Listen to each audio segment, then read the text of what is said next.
Hi everyone. सभी लोगों का सेशन में स्वागत है। आप लोग ये सीरीज सभी लोग देख रहे होंगे जिन बच्चों का भी एनपीसीएल के लिए इंटरव्यू चल रहा है और बार्क के लिए जो भी बच्चे इंटरव्यू के लिए प्रिपरेशन कर रहे हैं, तो ये वाली सीरीज सभी लोग देख रहे होंगे, है ना। मैं अंकुश सर और अंकुर सर सेशन ले रहे हैं डिफरेंट कैंडिडेट्स का, तो सभी लोगों को ये सीरीज प्रॉपर तरीके से देखनी है। और आज एक अगेन न्यू मॉक आप लोगों को मिलने वाला है भानु के साथ। भानु हमारे स्टूडेंट हैं और इनका इंटरव्यू बार्क का है या भानु आपका एनपीसीएल का है? सर दोनों का है। अच्छा, दोनों का है, ठीक है। तो बार्क और एनपीसीएल के लिए आज हम लोग क्वेश्चंस डिस्कस करने वाले हैं, क्या क्या एक्सपेक्टेड क्वेश्चंस हो सकते हैं।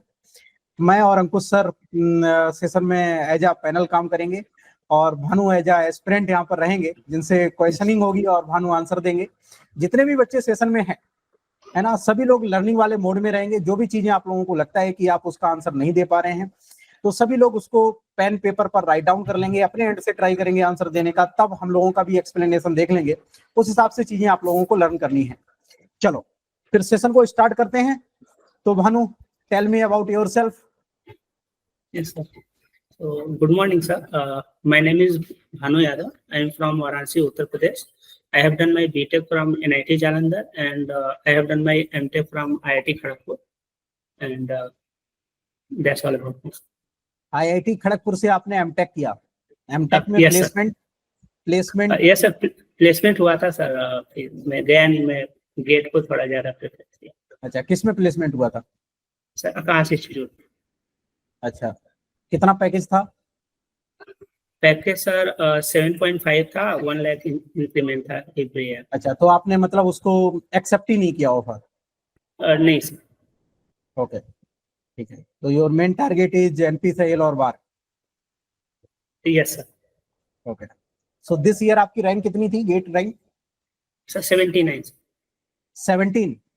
79। अच्छा, 79। 79। ओके, सो इस रैंक पर आपको ओएनजीसी और आईओसीएल भी मिल सकता है, इनकेस ओएनजीसी इस बार नोटिफिकेशन गेट के थ्रू निकालता है तो? नहीं तो फिर आप किसको प्रेफरेंस देंगे? सर एक्चुअली प्रेफरेंस मेरा भी बार्क है बिल्कुल, मतलब और कहीं नहीं जाने का सोच। Any specific reason? थोड़ा रिसर्च में थोड़ा ज्यादा मन है। एमटेक का प्रोजेक्ट क्या था आपका? सर मेरा प्रोजेक्ट था बैलिस्टिक आर्मर के ऊपर था sir. Tell me about something your project. Sir actually जो बैलिस्टिक आर्मर्स होते हैं, जो लाइक बुलेट प्रूफ जैकेट्स, तो उनका डिग्रेडेशन होता है टाइम के साथ। तो हमारा वो प्रोजेक्ट था कि डिग्रेडेशन किस रेट पे हो रहा है और कितने टाइम तक हम उसको यूज कर सकते हैं, कितने टाइम के बाद उसको मतलब रिटायर कर देना चाहिए। तो वो कैसे टाइम पीरियड कैसे कैलकुलेट करते थे? तो सर बेसिकली जो डिग्रेडेशन होता है उसके लिए एक तो सनलाइट का बहुत ज्यादा इम्पैक्ट पड़ता है, ह्यूमिडिटी का इम्पैक्ट पड़ता है। तो उसको हम प्रोवाइड करते थे एक्सटर्नल, लाइक की जो वहाँ पे इक्विपमेंट थे उसके थ्रू हम उसको प्रोवाइड करते थे, वो इन्वायरमेंट उसको देते थे। फिर पर्टिकुलर टाइम के साथ। इक्विपमेंट का नेम क्या था, क्या नेम था, कौन सा इक्विपमेंट? लाइक एक पहला था हीट के लिए हम उसको हीट के लिए सर हम उसको थर्मस में उसमें थर्मस में रखते थे। Like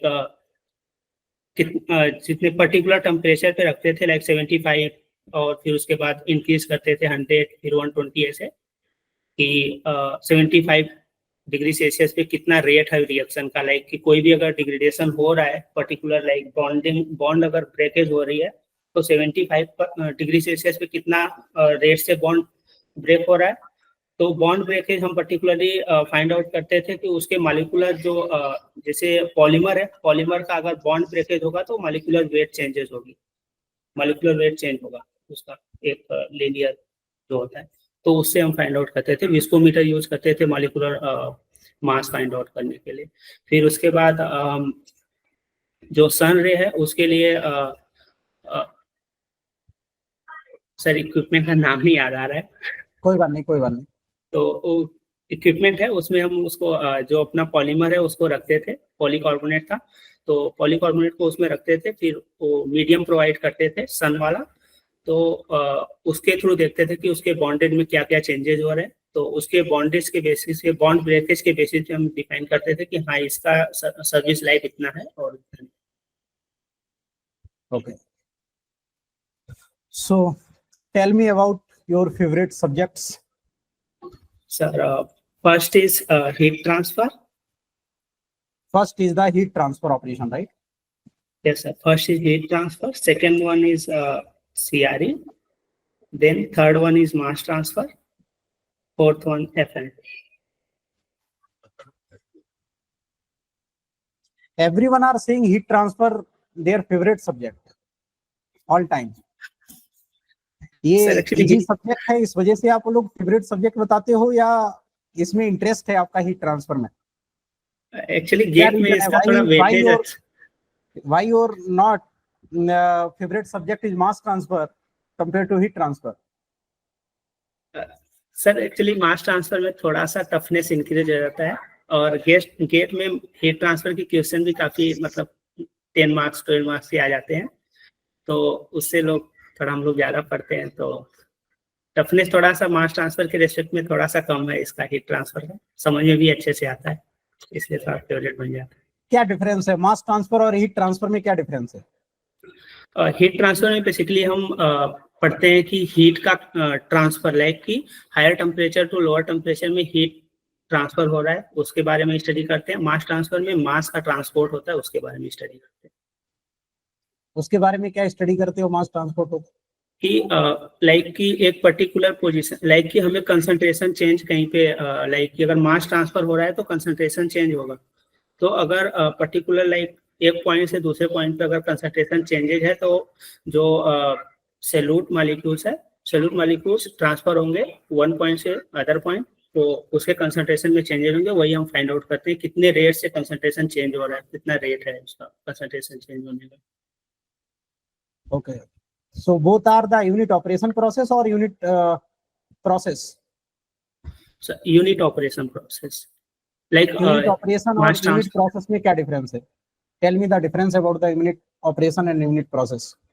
Okay. So unit operation में सर हम स्टडी करते हैं कि इसमें पहले तो डिफरेंस है कि यूनिट ऑपरेशन में कोई रिएक्शन इन्वॉल्व नहीं होता, यूनिट प्रोसेस में रिएक्शन इन्वॉल्व होता है. वहाँ पे केमिकल चेंजेस होते हैं यूनिट प्रोसेस में, लेकिन यूनिट ऑपरेशन में केमिकल चेंजेस नहीं होते.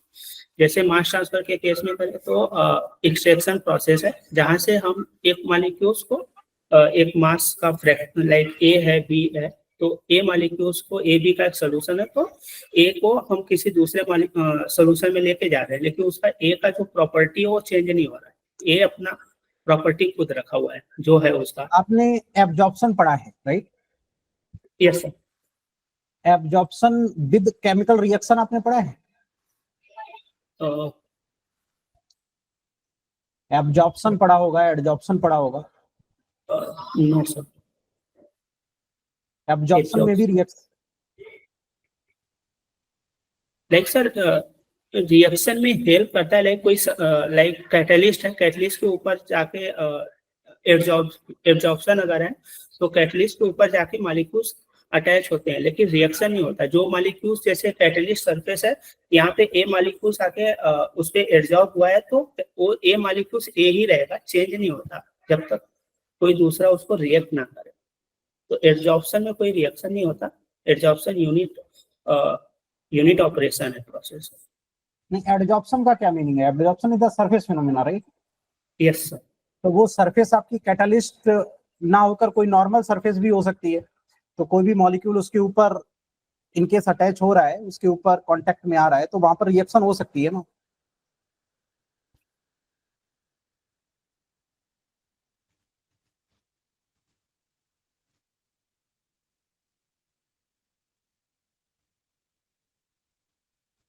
एक एग्जांपल से मेरे माइंड में आ रहा है कि लाइक कि जैसे आयरन है, आयरन के ऊपर वाटर मॉलिक्यूल्स आके अटैच हुआ, तो yes. वहां पे आयरन ऑक्साइड बन जाता है, लाइक रिएक्शन हो जाता है. तो मे बी ऐसे एक्सप्लेन कर सकते हैं लाइक एब्जॉर्प्शन में, लेकिन प्रॉपर्टी चेंज हो रहा है सर उसमें. यस. सिमिलरली आप एब्जॉर्प्शन में भी देखते हैं कि कोई भी सॉल्वेंट है तो गैस के साथ रिएक्ट भी कर सकता है. यस है ना। एब्जॉर्प्शन कॉलम में कोई आपका सॉल्वेंट आ रहा है, गैस आ रही है आपकी, तो गैस सॉल्वेंट में रिएक्शन भी हो सकती है गैस लिक्विड में। ठीक है सर, अभी तक तो यही पढ़े थे कि जो यूनिट ऑपरेशंस है, लाइक एक्सट्रैक्शन हो गया, डिस्टिलेशन हो गया, और वहां पर वो absorption। अजम्पशंस लेके आप पढ़ लिए थे, वो हम लोगों ने अजम्पशंस ले लिया था कि सॉल्यूट ही ट्रांसफर होगा, है ना, कैरियर आपका ट्रांसफर नहीं होगा, तो वो सारे अजम्पशन पर बेस्ड आपने थ्योरी पढ़ी है। लेकिन और उसमें एब्जॉर्प्शन में भी रिएक्शन है कि possible. There is no reaction takes place. Absorption column की हाइट कैसे कैलकुलेट करेंगे? एब्जॉर्प्शन कॉलम की हाइट कैलकुलेट करने के लिए एक दो दो प्रॉपर्टीज है। One is STU, height of transfer unit, और first one second one is NTU, number of transfer unit. और एनटीयू जो है वो फाइंड आउट करते हैं कि एक पर्टिकुलर सेपरेशन के लिए जो कितने एक एनटीयू की अगर हम बात करें तो एक एनटीयू होता है कि उसको जो इक्विलिब्रियम में, जो स्ट्रीम अगर इक्विलिब्रियम में है तो उसके लिए इक्विलिब्रियम का जो ड्राइविंग फोर्स है, जितना इक्विलिब्रियम में डिफरेंस है, एक कंसंट्रेशन का जो डिफरेंस है इक्विलिब्रियम और ऑपरेटिंग लाइन के बीच का, उसके उतना अगर ट्रांसफर करना है तो कितना उसकी हाइट होगी, वो तो हो गया कि एसटीयू। और एनटीयू एक number of transfer unit, like NTU एक एनटीयू का होगा कि उस इक्विलिब्रियम को ट्रांसफर करने के लिए जो ड्राइविंग फोर्स है अगर उतना ट्रांसफर हो रहा है तो हो गया एनटीयू। तो इन दोनों का मल्टीप्लिकेशन कर देते हैं तो हमारा ये तो हाइट दोनों आया। चीजें आपने लगभग एक ही बता दी हैं। इक्विलिब्रियम में ट्रांसफर करने के लिए हाइट और एनटीयू दोनों मिक्स कर दिया है। जैसे कि इक्विलिब्रियम लाइक कि ऑपरेटिंग लाइन और इक्विलिब्रियम लाइन के बीच का जो ड्राइविंग फोर्स है, ड्राइविंग फोर्स उतना ट्रांसफर करने के लिए एक एनटीयू की नीड होती है। और जो हाइट नीड होती है, हाइट जो कॉलम की हाइट जो नीड होती है उतना ट्रांसफर करने की, वो होता है एसटीयू। एक बार देखो और भी कुछ अलग तरीके से इसको सोच सकते हैं।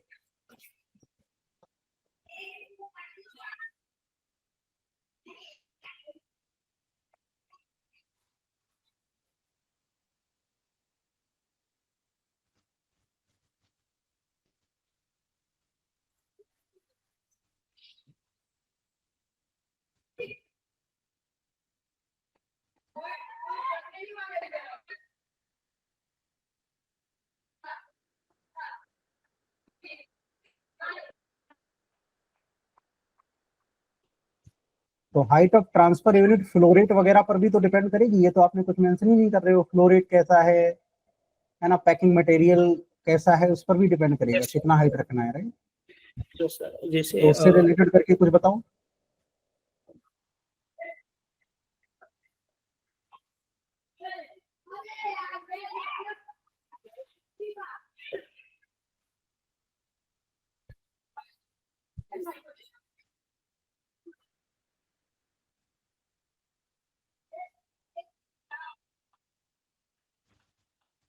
एक सर एसटीयू होता है गैस का flow rate into area per unit volume multiplication में होता है। तो इसको सब कैसे रिलेट करूँ, ये लाइक गैस फ्लो देखो, रेट। जब भी हम कॉलम की हाइट डिफाइन करेंगे तो सबसे पहले आपको पैरामीटर्स देखने होंगे, राइट, कि कितनी कंपोजिशंस के लिए आप सेपरेशन कर रहे हो, ये आपको यस पता होना चाहिए कि आपको सेपरेशन कितना चाहिए, राइट। यस सर, सेपरेशन के बाद कितना फ्लो रेट आप रख रहे हो, राइट, उसके लिए कितना फ्लो रेट रिक्वायर्ड है, लाइक गैस का फ्लो, लिक्विड का। यस, वो आपको कैलकुलेट करना पड़ेगा। ठीक है, पैकिंग मटेरियल कौन सा है, उसका इंटरफेसियल एरिया कितना है, राइट। लाइक स्मॉल है ना। Gas, yes, gas liquid contact में आ रहे हैं तो उसमें रेट ऑफ मास ट्रांसफर कितना है, got it, mass transfer coefficient sir. Yes. तो आपको कैलकुलेट करना पड़ेगा। फर्स्ट ऑफ ऑल ये सारे पैरामीटर्स आपको फाइंड आउट करने पड़ेंगे, देन आप एचटीओ डिफाइन करेंगे कि कितनी हाइट एक यूनिट की आपको रखनी है, राइट। ठीक है, तो इन पैरामीटर्स पर आपका हाइट डिपेंड करेगा। अब आ जाओ एनटीयू पर। अब एनटीयू के बारे में थोड़ा बताइए, इसी तरीके से आपको सोचना है। नंबर ऑफ ट्रांसफर यूनिट कितनी लगानी है, ये कैसे डिफाइन करेंगे?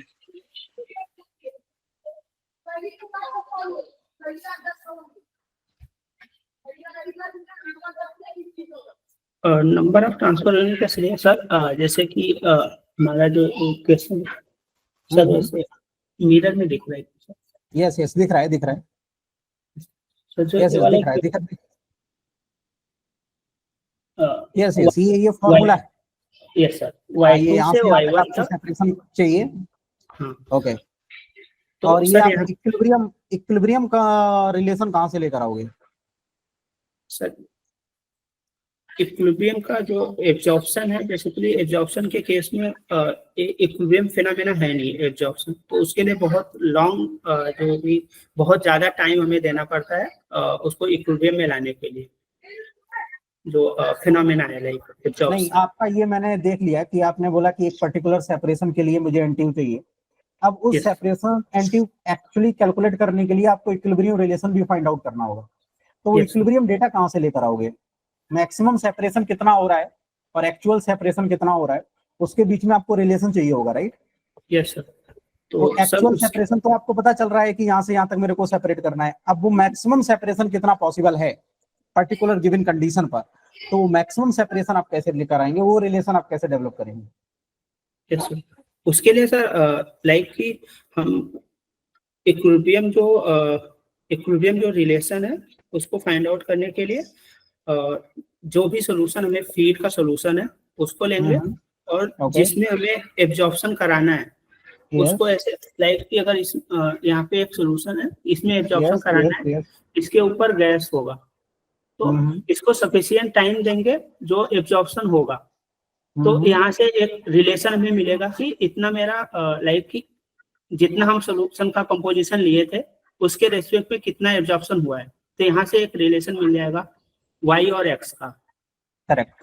फिर ऐसे ही डिफरेंट डिफरेंट लाइक कंपोजिशन के लिए हम निकाल लेंगे कितना एक डेटा मिल जाएगा, उस डेटा से आप हाँ, इक्विलिब्रियम रिलेशन निकालेंगे, ग्राफ पुट प्लॉट करके कर एंट्री लेंगे। निकालेंगे। यस, ओके, तो मैक्सिमम सेपरेशन के लिए आप चाहते हैं कि आपका मैक्सिमम सेपरेशन हो और आपके पास एब्जॉर्प्शन कॉलम पहले से है ना, आपके पास एब्जॉर्प्शन कॉलम पहले से ही है। यस। तो नंबर ऑफ ट्रांसफर यूनिट क्या करोगे? नंबर ऑफ ट्रांसफर यूनिट कम होनी चाहिए या ज्यादा होनी चाहिए? डिजायर सेपरेशन के लिए नंबर ऑफ ट्रांसफर यूनिट हमें कम रखना चाहिए, लाइक अगर उतना डिजायर कम नंबर ऑफ ट्रांसफर यूनिट पे अगर हमें डिजायर मिल रहा है तो हमारे लिए वो एफिशिएंट होगा एब्जॉर्प्शन कॉलम। तो नंबर ऑफ ट्रांसफर यूनिट ठीक है, मतलब आप ये बोल रहे हो कि एक्चुअल सेपरेशन के ऊपर डिपेंड कर रहा है कि कितना हमको सेपरेशन करवाना है। यस, है ना, इनके सेपरेशन ज्यादा करवाना होगा, मतलब आपको ज्यादा प्योरिटी का सेपरेशन चाहिए होगा, तो नंबर ऑफ ट्रांसफर यूनिट बढ़ेंगी, ऐसा बोल रहे हो? Yes sir. अगर अगर कंडीशंस अगर हम सेम रखते हैं, अगर हमें only number of transfer unit पे डिपेंड कराना है तो हमें नंबर ऑफ ट्रांसफर यूनिट बढ़ाना पड़ेगा for that desire separation. Okay, तो यानी कि number of transfer unit favourable condition है। अगर अदर कंडीशन अगर जैसे कि मतलब हम उसको कांस्टेंट रखते हैं तब। हाइट ऑफ ट्रांसफर यूनिट का फिजिकल सिग्निफिकेंस क्या है?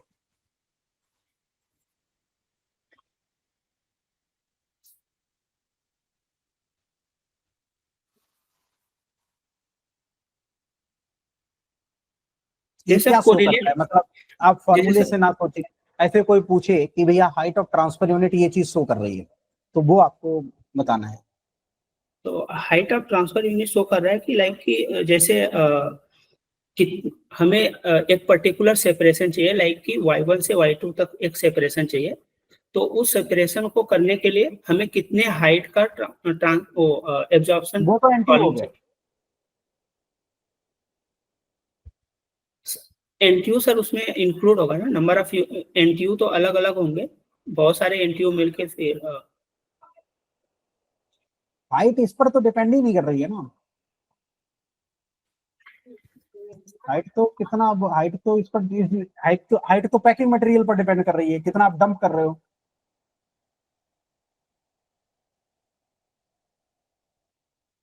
गॉट इट, समझ रहे हैं क्या बोल रहे यस यस सर। दो हैं? लिविंग स्ट्रीम सर, दो लिविंग स्ट्रीम जैसे कितने हाइट की हम लाइक एब्जॉर्प्शन कॉलम लें कि उसकी अरे दो सिंपल, ऐसे लिविंग। ऐसे सोचो कि हाइट क्या है, एक रेजिस्टेंस की तरीके से है ना। तो जितना इनकेस आपका जितना ज्यादा हाइट लग रहा है, इसका मतलब रेजिस्टेंस ज्यादा डेवलप हो रहा है, सेपरेशन उतना ही डिफिकल्ट हो जाएगा। Got it. हाँ उस केस में तो लगेगा। तो यही है हाइट ऑफ ट्रांसफर यूनिट का सिग्निफिकेंस, यही है कि रेजिस्टेंस कितना डेवलप हो रहा है, अच्छा राइट। सर, इस सेंस में बताना था, लाइक बहुत ज्यादा अगर हाइट अगर ट्रांसफर एसटीओ अगर ज्यादा है तो इसका मतलब कि सेपरेशन डिफिकल्ट। यस, रेजिस्टेंस ज्यादा है, ठीक है। तो हाइट ऑफ ट्रांसफर यूनिट क्या है, एक तरीके से रेजिस्टेंस है। मैं थोड़ा सा अलग सोच गया था उसको बताने के लिए। Yes. चलो ठीक है, ऑल गुड, गोइंग गुड, आपने काफी कोशिश करी, बढ़िया कोशिश करी, good. Yes sir, Ankush sir please ask something. हाँ सर, बिल्कुल, थैंक यू। तो भानु, आपने बताया आपका second subject chemical reaction engineering है। Yes sir. तो जो डिस्कशन चल रहा था अभी आपका सर के साथ, उसी के वो कंटिन्यू करते हैं। Langmuir adsorption isotherm, do you know anything about it? Yes sir, एक जो एड्जॉर्प्शन आइसोथर्म होता है उसमें से एक एक एड्जॉर्प्शन आइसोथर्म टू टाइप्स के होते हैं जो हम लोग पढ़ते हैं। उसमें एक लैंगमुइर आइसोथर्म होता है, फ्रेंडलिश आइसोथर्म होता है। जिसमें लैंगमुइर आइसोथर्म दो में, टाइप के होते हैं बस? नहीं सर, जो हम पढ़ते हैं, हमने बोला कि जो हम लोग पढ़ते हैं बेसिकली हम लोग लैंगमुइर, लाइक बीटेक लेवल पे जो केमिकल इंजीनियर्स। मैं भी बीटेक लेवल पे ही बच्चों को पढ़ाता हूँ। मैंने भी अपने बीटेक के टाइम पे 5 आइसोथर्म्स पढ़ी थी। अब सिलेबस छोटा हो गया क्या? सर मैंने जो पढ़ा है, हाँ, तो अपना बोलो ना आप कि मैंने जो पढ़ी है 2 टाइप की पढ़ी है, बाकी सबके लिए क्यों बोल रहे हो? नहीं सर। तो सर जो लैंगमुइर आइसोथर्म है, ये जो फिनोमिना एड्जॉर्प्शन फिनोमिना है, जो लाइक कांस्टेंट टेम्परेचर पे होती है। और इसमें जो रेट ऑफ एब्जॉर्प्शन होता है क्यू, ये डायरेक्टली प्रोपोर्शनल टू टेम्परेचर होता है इसमें लैंगमुइर में। मैंने आपसे एक क्वेश्चन पूछा, आपके घर में कौन कौन है? आपने मुझे बताया कि मेरा घर XYZ कॉलोनी में है, मेरे घर के पास 50 घर और हैं, उन 50 घर में 3-3 लोग रहते हैं, उसमें बूढ़े लोग इतने हैं, उसमें बच्चे इतने हैं, जवान इतने हैं।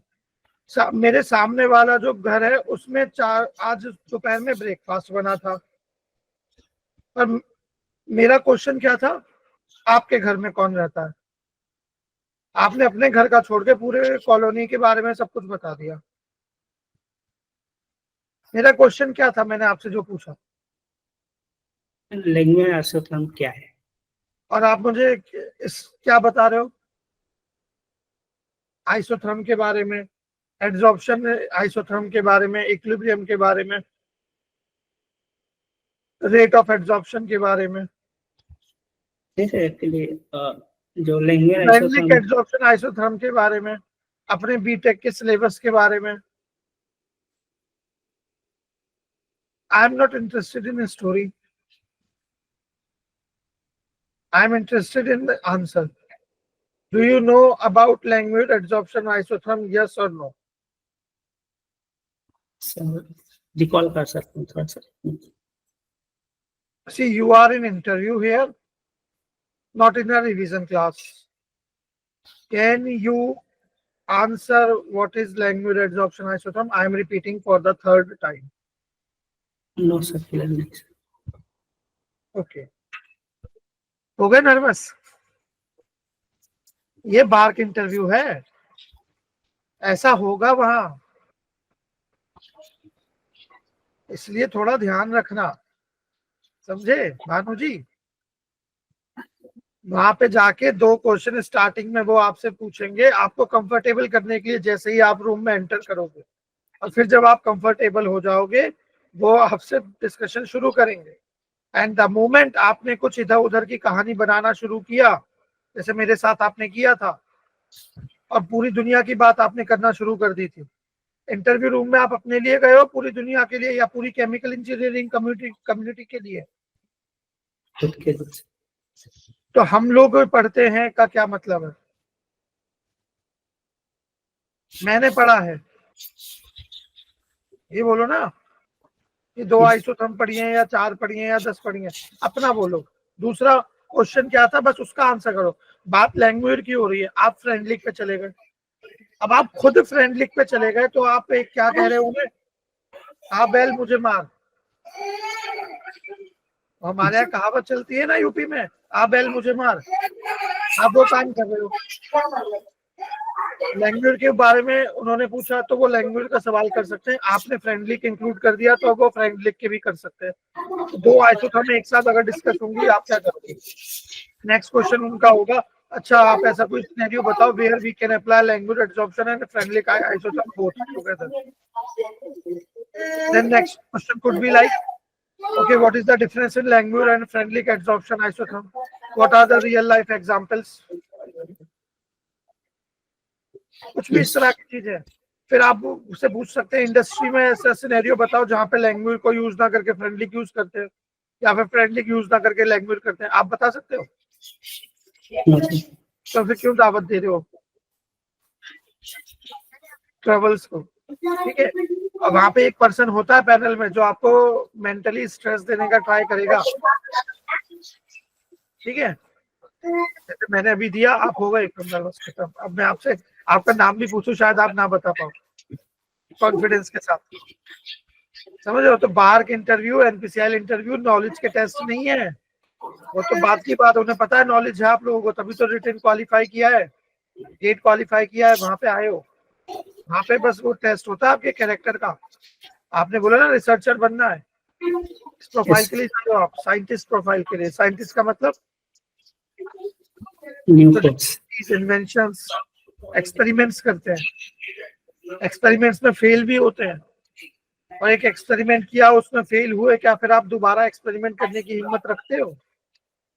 कहीं अपनी क्रिएटिविटी को खत्म तो नहीं कर दोगे?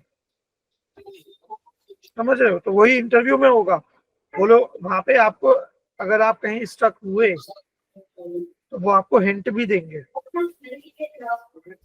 ठीक है, तो थोड़ा पानी पियो, पानी पी लो, फिर स्टार्ट करते हैं इंटरव्यू। थोड़ा सा मेंटल वो हो गया अब आपका है।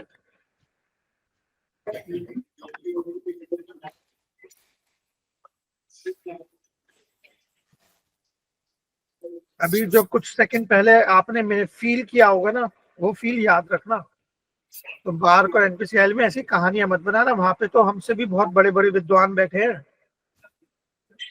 जो पैनल में इंटरव्यू लेंगे आपका। वो लोग तो आपको कहीं पे भी फंसा सकते हैं। चलो आप इस मुद्दे पे आते हैं, लैंग्वेज एब्जॉर्प्शन आइसोथर्म क्या होता है? Not the story.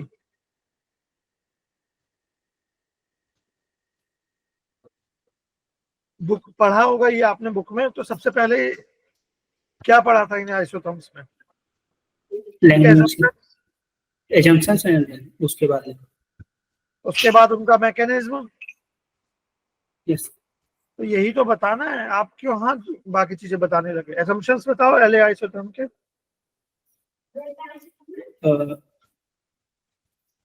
पहला है सर कि जो मॉलिक्यूल्स एब्जॉर्ब होंगे सबकी एनर्जी सेम होगी। नीचे बुक में लिखा है क्या? नोट्स में देख के बड़ा बता रहे हो? नहीं, तो फिर नीचे क्या पढ़ रहे थे? सामने देख के बात करो भाई। सर जैसे कि जो भी मॉलिक्यूल्स एब्जॉर्ब होंगे सरफेस पे, उनकी एनर्जी सबकी सेम होगी। मॉलिक्यूल्स की एनर्जी जिसपे एब्जॉर्ब होंगे, एब्जॉर्प्शन जो लाइक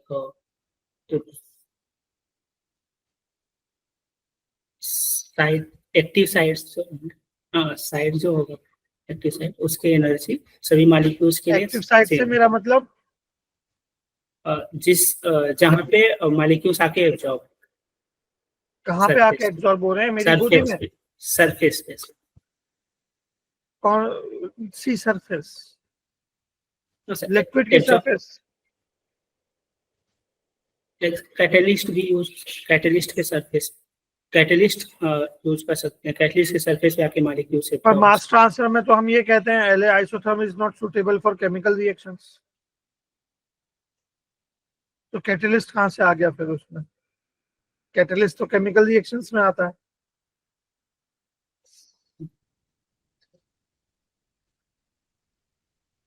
सर अगर आप इस बॉटल को देखो, इसमें आपको कितने फेज दिखाई दे रहे हैं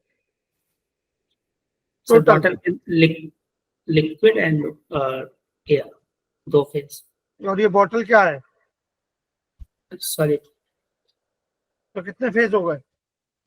3 फेज। हाँ, तो आप बताओ कौन सी सरफेस? Solid surface. हाँ, ये हुई ना बात। या तो एड्सॉर्बेंट बोलो, नहीं तो सॉलिड सरफेस, पूरा बोलो। सामने वाले पे क्यों छोड़ रहे हो कि वो अपनी तरफ से कुछ भी मान ले? पहला एजम्पशन हो गया। दूसरा assumption sir, temperature, isothermal temperature constant होगा throughout the process. Temperature constant होना कोई एजम्पशन थोड़ी है, वो तो हमारे हाथ में है। रूम का एसी, रूम का टेम्परेचर भी तो मेंटेन कर लेते हैं एसी ऑन करके। लेकिन सर एब्जॉर्प्शन आइसोथर्मल कंडीशन में हो रहा है, तो एज्यूम तो करना पड़ेगा ना कि सर टेम्परेचर कांस्टेंट। आपने कितने दिन पहले पढ़ा था आइसोथर्म के बारे में, या रिवीजन किया था? काफी दिन।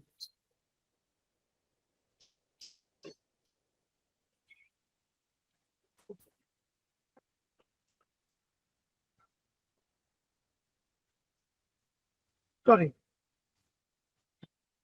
जैसे बोल रहा है सर, काफी थोड़ा देर हो गया एब्जॉर्प्शन।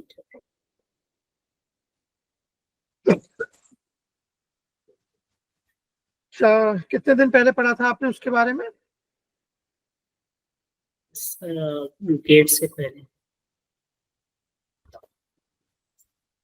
तो गेट एग्जाम के बाद से लेके अभी तक आपने बाहर के इंटरव्यू और एनपीसीएल इंटरव्यू के लिए इन सीआरई एंड मास ट्रांसफर क्या क्या टॉपिक पढ़े हैं, जो पढ़े हैं?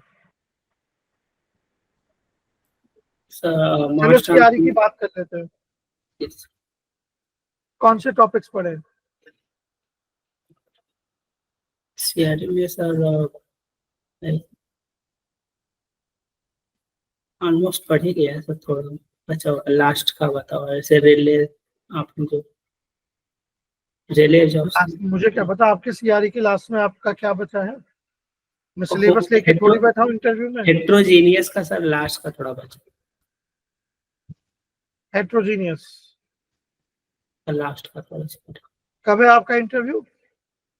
26 को। 3 दिन बचे हैं और लास्ट का कुछ बचा हुआ है। और सीआरई आपका सेकंड सब्जेक्ट है?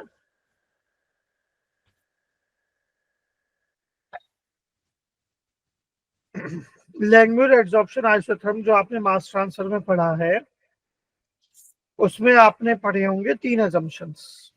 फर्स्ट assumption होता है monolayer absorption. Only one molecule will absorb on one active site, और active site means vacant site on the surface, solid surface. Correct. Second assumption होता है कि all active sites are energetically uniform, या आप कह सकते हो कि heat of absorption for each active site will be same. Okay. या फिर आप ये भी बोल सकते हो कि each and every molecule will tech same amount of energy to absorb on any active site. ठीक है। थर्ड assumption जो आप पढ़ते हो मास ट्रांसफर में, वो होता है there is no interaction between the absorbed molecules. Sir आ रहा था लेकिन नर्वस हो गया थोड़ा, इसलिए याद नहीं आया। मैंने आपको पहले ही बोल दिया था, मेरा कहा कि मैंने आपको नर्वस कर दिया। मेंटल, वहां पे मेंटल वो चेक होता है, आपको प्रेजेंट रहना है, सोचना नहीं है ज्यादा कुछ।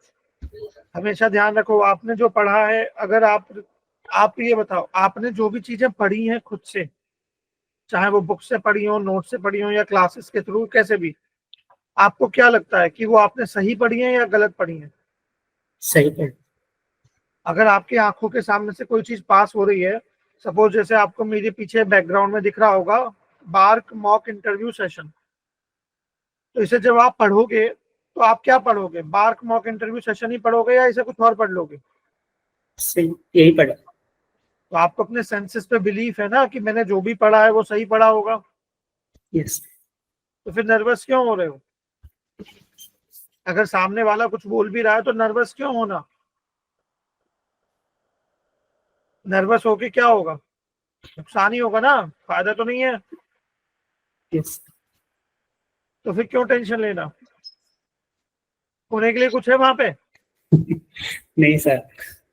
ज्यादा से ज्यादा क्या होगा? मना कर देंगे, जाओ भाई आप साइंटिस्ट नहीं बन सकते, अगले साल आना, अभी आप रेडी नहीं हो, यही बोलेंगे ना। तो वही तो मैं कह रहा हूँ कि आपके पास खोने के लिए कुछ है नहीं, जो भी है पाने के लिए, तो खुश होके जाओ, एक्साइटेड रहो, बट डोंट गेट नर्वस, वरना ऐसे हालत हो जाएगी जैसे अभी आपकी होगी। मैंने 2 लाइनें बोल दी, इसीलिए मैं कहता हूँ अपना वहां पे जरूर पैनल में भी ऐसे ही बोलेंगे, पर जरूरी नहीं एग्जैक्ट ऐसे, मैंने तो डायरेक्ट बोल दिया।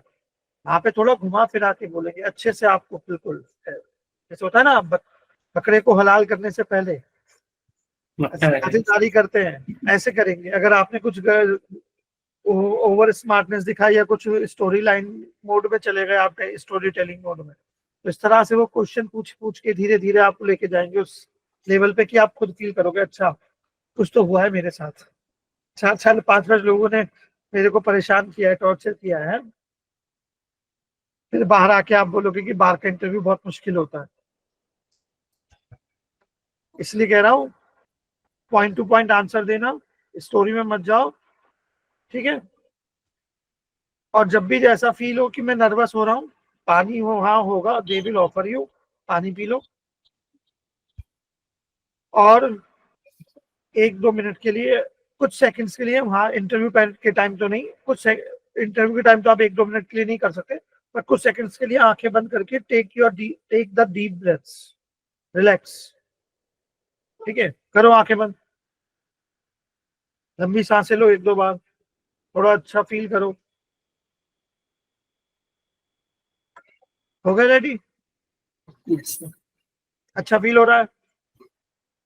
थोड़ा तो बेटर फील हो रहा होगा, एकदम से जादू थोड़ी होगा। वापस मुद्दे पे आते हैं। Can you tell me something about the CSTR?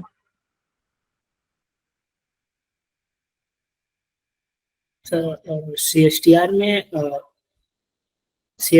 एक तो ये स्टडी स्टेट प्रोसेस है। CSTR में स्टडी स्टेट हम कंसीडर करके चलते हैं, और इसमें जो भी हम रिएक्टेंट डालते हैं, यहाँ पे इनफाइनाइट मिक्सिंग होती है, मतलब कि पूरे CSTR में concentration through out the CSTR same होता है।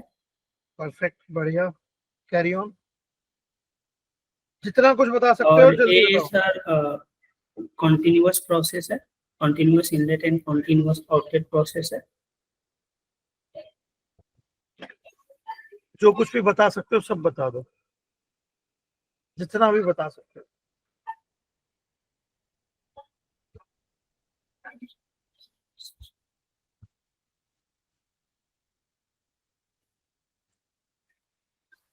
बस ये 3 पॉइंट पता है CSTR के बारे में।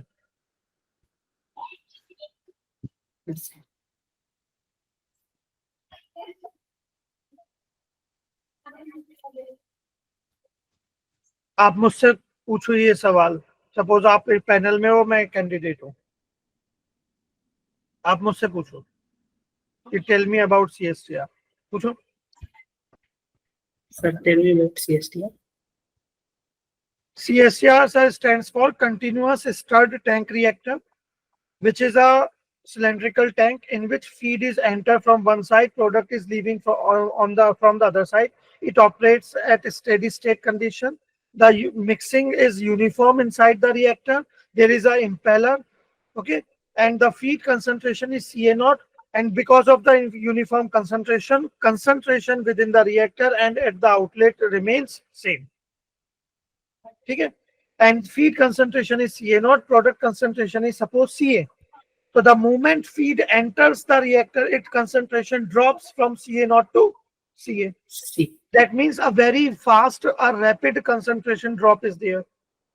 ठीक है, अभी खत्म नहीं हुआ, मैं और चीजें जो नोट्स में पढ़ी वो सब पढ़ दो. Sir design equation of CSTR, design equation की बात करें तो sir in CSTR we have uniform concentration distribution. That's why we can apply the overall mole balance for entire reactor at once. And जब आप overall mole balance लगाते हो तो वो भी आप बता सकते हो, input output blah blah जो भी आपको पता है. ठीक है, फिर final design equation sir volume of reactor upon molar flow rate of A in the feed equal to desired conversion XA upon rate of reaction minus RA with respect to A. V upon FA0 equal to XA by minus RA. अब यहाँ जो V है वो होता है volume of reactor. In the design equation this V is also called minimum volume of reactor or theoretical volume, while the actual volume of CSTR will be slightly more than the theoretical volume due to some safety margins. वो आपको पता है कहानी. जैसे market में अगर मैं आपसे कहूँ 1 लीटर की बिस्लरी बोतल लेके आओ तो पानी तो 1 लीटर होता है, पर बोतल का जो वॉल्यूम है 1 लीटर से थोड़ा सा ज्यादा होता है एक्चुअल में. करेक्ट.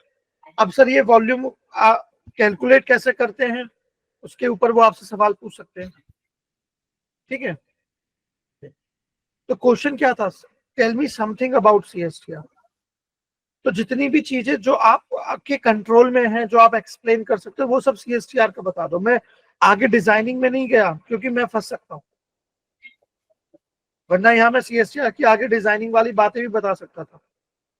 तो इस तरह के जब पॉइंट्स वो पूछते हैं ना इंटरव्यू में, तो ये आप लोगों के लिए अपॉर्चुनिटी होती है. जब वो कहते हैं लाइक आपसे पूछा था tell me something about you, starting में मनीष सर ने आपसे पूछा था अपना इंट्रोडक्शन दो, आपने सिर्फ 3 लाइनें बोल के खत्म कर दिया.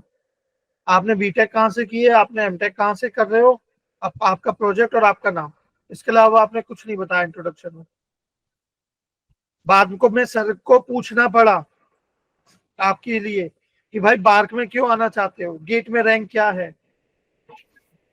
तो अगर यही चीजें आप इंट्रोडक्शन में भी बोल देते तो और मजा आ जाता. अगर आप सीरियस हो बार्क के लिए, आप सच में साइंटिस्ट बनना चाहते हो, तो ये चीजें इंट्रोडक्शन में बोल दो ना.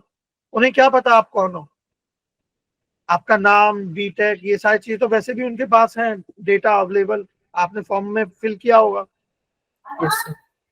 है ना. तो इंट्रोडक्शन में ट्राई करो ऐसी चीजें बताने का जो आपके अचीवमेंट्स हो और जिन चीजों से आपका इंटरेस्ट शो हो बार्क की. Yes you are serious about this.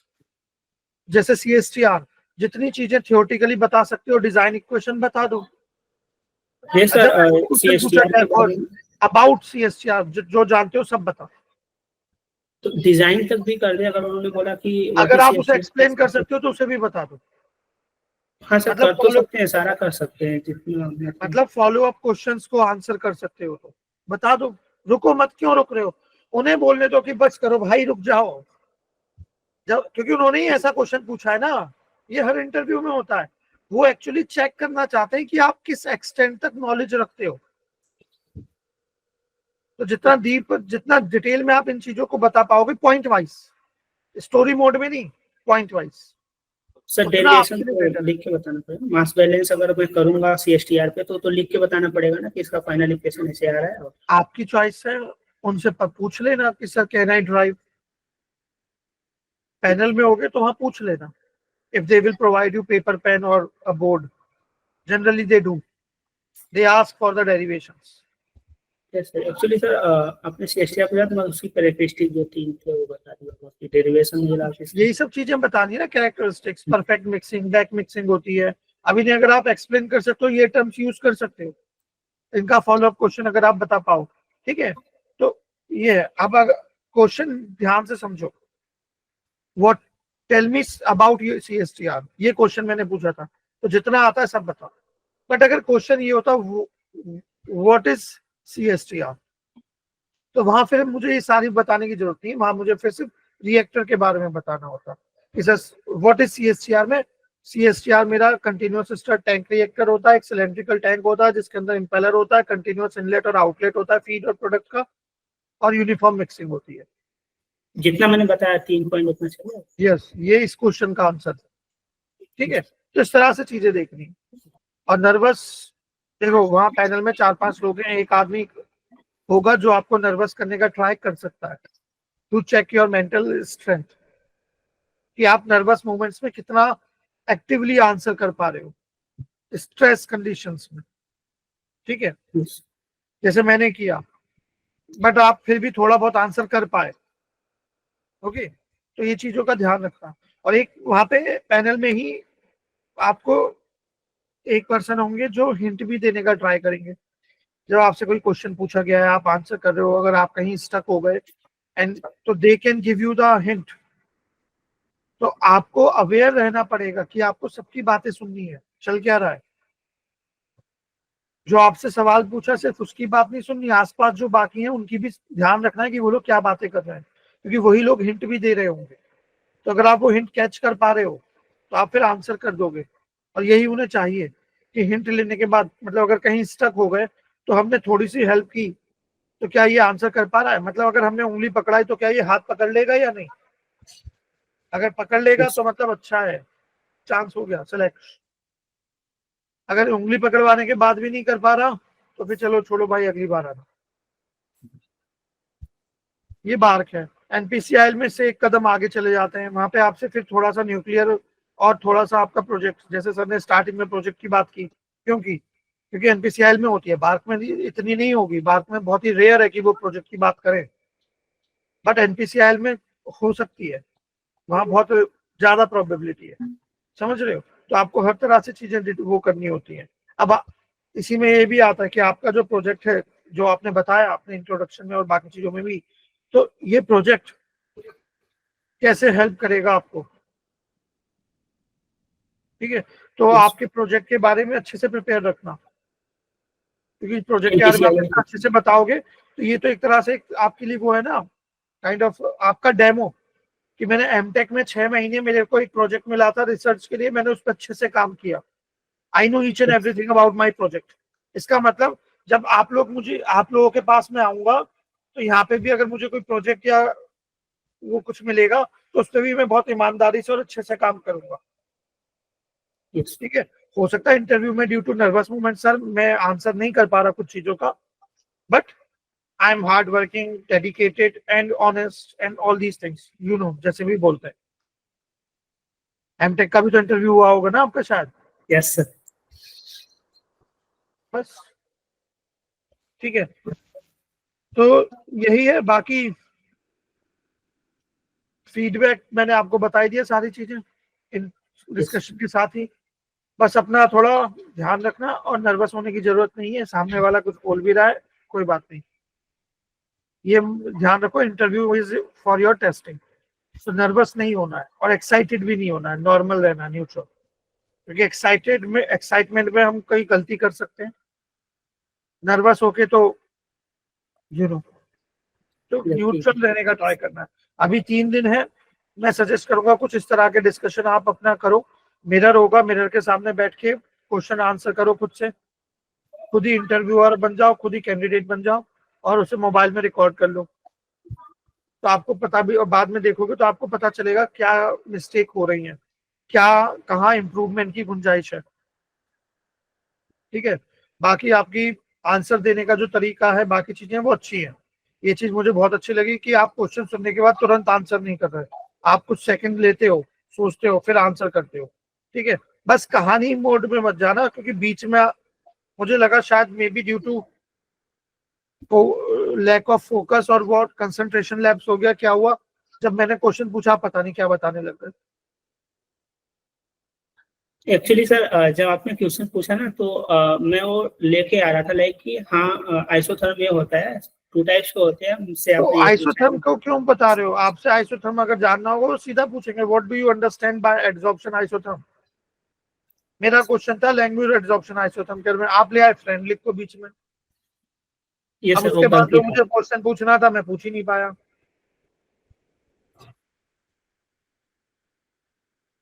Like sir मैंने वो भी देखा था कि मतलब कि उनको नेक्स्ट हिंट नहीं देना है कि उस क्वेश्चन अलग से ये पूछ। नेक्स्ट हिंट ही तो था, आपने जब फ्रेंड लिख की बात हाँ। कर दी। Yes Abel sir. मुझे मार, रेड स्टिक से नहीं मुझे ब्लू स्टिक से मार, क्या मतलब है? ठीक है यस सर। तो यही है बानू, जो सर ने बताया आप इनको फॉलो करो अच्छी तरीके से। और इम्पोर्टेंट बात ये है कि यार देखो, आप जब भी कोई इंटरव्यू देने जा रहे हो तो अल्टीमेटली आपका ऑब्जेक्टिव क्या है? यहाँ से मुझे सिलेक्शन लेना है ना।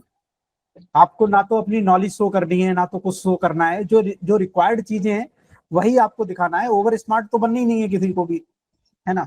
तो जो पूछा जा रहा है उतना ही आंसर देना है, और ट्राई करो कि हिट करो। बोलते हैं ना कि सेट पॉइंट एक होता है ना। तो कोई भी मिसाइल आ रही है तो उसी पे हिट करनी है। तो जो पूछा जा रहा है उसी पे हिट करो। और देखो, उनके पास भी ऐसा इतना ज्यादा टाइम नहीं रहता है, क्योंकि आपके पास आगे भी बहुत सारे कैंडिडेट होते हैं, पीछे भी कैंडिडेट बहुत सारे होते हैं, राइट। तो जितना भी पैनल होता है, ऐसा नहीं है कि वो सिर्फ आप ही को पूरा दिन देने वाला है या सबको देने वाला है। वो आपसे चाहता है कि यार आप जो भी उनके साथ टाइम स्पेंड करें, क्वालिटेटिव उनके साथ टाइम स्पेंड हो आपका, उनको अच्छा लगे, एक आपका अच्छा इंप्रेशन पड़े, राइट। और उनको एक आप डिजायर्ड कैंडिडेट लगे, है ना। आपको बस ये चीजों को ध्यान रखना है कि मैं जो भी टाइम स्पेंड करने वाला हूँ, या 35, 40, 50 या 1 घंटे का टाइम, राइट। तो जितनी भी देर में रहूं उतना क्वालिटेटिव टाइम स्पेंड हो, लोगों को बोर ना बिल्कुल भी लगे, और जो भी पूछा जाए जितना भी हमको आ रहा है उतना मैं वहां पर अपना बेस्ट ट्राई करूंगा। That's it, right. नहीं आ रहा है वहां पर मैं सॉरी बोल दूंगा। जो आ रही हैं चीजें उनको मैं थोड़ा सा ट्राई करूंगा सही तरीके से बताने का, और क्विकली बताने का, और पॉइंट टू पॉइंट बताने का, राइट। तो इन चीजों को थॉट लेकर ही आपको एंटर करना है। This is not only BARC interview, आप इवन कॉलेज का भी इंटरव्यू देते हो। आपके कॉलेज में कंपनी आती है या कोई प्लेसमेंट के लिए आती है, वहां पर भी आप लोगों को एवरी टाइम आपको एजेंडा यही रखना है कि जो भी हम टाइम देंगे वो टाइम अच्छी तरीके से स्पेंड हो, और यस सामने वाले को अच्छा लगे। बोलते हैं ना कि यार किसी से आप मिलने जा रहे हो तो 5 मिनट के लिए आप किसी पर्सन से मिले हो, लेकिन अब वो मेमोरी आपकी सालों साल बनी रहती है। ऐसा होता है।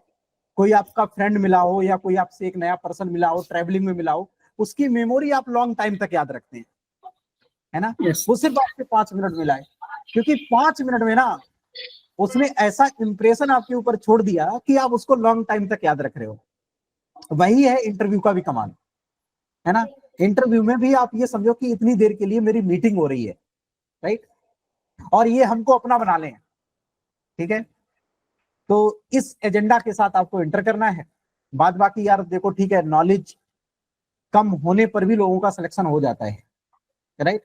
तो सही तरीके से चीजें कंपाइल करनी है, जो भी आ रहा है उसको ऑनेस्टी के साथ बताना है, आराम से बताना है, कूल होके बताना है, और स्ट्रेस नहीं लेना है। जैसा सर ने बताया है, कोई भी पैनिक वाली बात होती है तो कुछ आपको पैनिक नहीं करना है। जो सारे सेशन है उनको देख लो, कुछ कुछ लड़के बहुत अच्छे ऐसे हैं जिन्होंने बिल्कुल पैनिक नहीं लिया है, बहुत ज्यादा उनको पुश भी किया गया है, और हमेशा स्माइल रखी है फेस पर। ओके, तो ये इंटरव्यू सेशन देख लो, वहां से आपको लर्निंग मिलेगी। और बात बाकी आप अभी आपका कब है इंटरव्यू? 26 को। 26 को इंटरव्यू है, तो लगभग डेट आई गई है ना। जो भी आपको लगता है कि इन 2-4 दिन में बेस्ट आप ट्राई कर सकते हो, जो जो चीजें नहीं आ रही हैं उनको एक बार रिकैप कर लेना, देख लेना, ओके। और ये सेशंस जरूर फॉलो कर लेना, जितने भी सेशंस हम लोग ले रहे हैं इन सेशंस को जरूर फॉलो करना। इनसे आपको बहुत कुछ सीखने को मिलेगा, बहुत कुछ आपको सीखने को मिलेगा। कैसे आंसरिंग करनी है, क्या क्या पूछा जा सकता है, बहुत सारी चीजें आप देखना कॉमन पूछी जाएंगी वहां पर, है ना। क्योंकि हम लोग जो भी क्वेश्चंस पूछ रहे हैं ऐसे रैंडमली नहीं पूछ रहे हैं, उसके पीछे पूरी रिसर्च है ना, कि कौन से फ्रीक्वेंट क्वेश्चंस पूछे जा रहे हैं। लोगों से बात कर रहे हैं कि भाई लास्ट ईयर के जो डेटा है उनको कलेक्ट करके आप लोगों से क्वेश्चंस पूछे जा रहे हैं। तो रिसेंटली जो क्वेश्चंस आस्किंग रहती है नॉर्मली वही पूछा जाएगा। और केमिकल इंजीनियरिंग के अलावा यार कोई आपसे अलग थोड़ी ना पूछ लिया जाएगा। रेलवे मिनिस्ट्री का तो क्वेश्चन नहीं पूछ लिया जाएगा, पूछा केमिकल इंजीनियरिंग का ही जाएगा, राइट। तो केमिकल इंजीनियरिंग स्टूडेंट हो तो केमिकल इंजीनियरिंग से कुछ भी पूछा जाएगा तो उसको कनेक्ट तो हम लोग कर ही सकते हैं एटलीस्ट, है ना। तो वही है, आपको सोचना है, ज्यादा फॉर्मुलेशन नहीं होना है, आपको ज्यादा कंजर्वेटिव नहीं होना है। पहले आप प्रैक्टिकल अप्रोच बताने की कोशिश करना, फिर उनको थ्योरेटिकल एक्सप्लेन करने की कोशिश करना, देन आप उनको न्यूमेरिकल अप्रोच बताने की कोशिश करना। ओके, तो इन 3 से 4 पैरामीटर्स का ध्यान रखना, बाद बाकी आपका इंटरव्यू होपफुली बहुत अच्छा हो और आप पॉजिटिव न्यूज के साथ आए, क्योंकि एक पड़ाव आपने क्रॉस कर ही दिया है, बस एक पड़ाव और बचा हुआ है, क्योंकि आपने लगभग कितने बच्चों का सिलेक्शन ही होता है इंटरव्यू के लिए, हार्डली 15% बच्चों का होता होगा सिलेक्शन इंटरव्यू के लिए, जो भी टोटल एप्लीकेंट है, राइट। तो ये समझो कि आपने 85% बच्चों को पहले से ही पीछे कर दिया है, अब उन 15% में से फाइट करनी है।